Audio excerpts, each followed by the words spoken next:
Hello guys, এই মাহে রমজান উপলক্ষে আমি আপনাদের সকলকে জানাচ্ছি রমজানুল মোবারক। এই রমজান আসলেই আমরা অনেককেই পরিবর্তন হতে দেখি। এই পরিবর্তন দেখে উপহাস করার কিছুই নেই। আমরা আমরা মুসলমান হিসেবে স্বাভাবিক আমাদের মধ্যে একটু পরিবর্তন আসতেই পারে। কেননা এই রমজানের মাসটি হচ্ছে আমাদের ইবাদতের মাস। এই রমজানের মাসটি হচ্ছে আমাদের রহমতের মাস। এই রমজান মাসে আমরা যদি একজন মুসলিম অন্য একজন মুসলিমকে পরিবর্তন হতে দেখি, সেটি আমাদের গর্বের বিষয়, আনন্দের বিষয়। আমরা অত্যন্ত গৌরবের সাথে, আনন্দের সাথে নিজেকে বলতে পারি যে আমি সারা বছর যাই কিছু করেছি, ভালো খারাপ সবকিছু মিলিয়ে অন্তত পক্ষে এই রমজানের মাসে আমি নিজেকে একটু পরিবর্তন করতে পেরেছি। এই রমজানের মাসে আমি নিজেকে আল্লাহর রাস্তায় বিলিয়ে দিতে পেরেছি।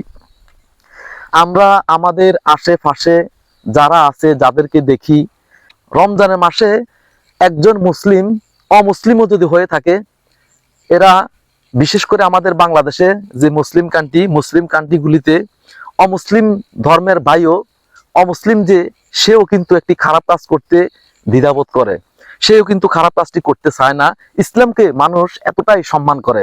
আমরা ইসলাম ধর্মে জন্মগ্রহণ করতে পেরে নিজেকে গর্বিত মনে করি। আমরা এমন একটি ধর্মে এসেছি যেই ধর্মে আমরা আমাদের হযরত মহানবী মুহাম্মদ সাল্লাল্লাহু আলাইহি সাল্লামকে পেয়েছি।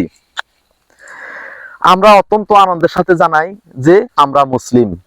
আমরা আমাদের 12টি মাসের মধ্যে একটি মাস আমাদের রহমতের মাস, একটি মাস আমাদের পরিবর্তনের মাস। আমরা চাই আমাদের আশেপাশে আমাদের আত্মীয় স্বজনের মধ্যে যেই আছে যেখানে সবাই এই রমজান মাসে 30টি রোজা রাখুক, 5 ওয়াক্ত নামাজ পড়ুক, সেই তার জীবনে কিছুটা পরিবর্তন নিয়ে আসুক। এই পরিবর্তনটা এখান থেকে যেন সে এইভাবেই নিজেকে পরিবর্তন করে নিয়ে সারা জীবন পরিবর্তনের পথে চলতে পারে, সেইভাবে যেন সে নিজেকে গড়ে তুলতে পারে। এই প্রার্থনা করে আজকের মতন এখানে বিদায় নিচ্ছি। সকলে ভালো থাকবেন। রমজানুল মোবারক।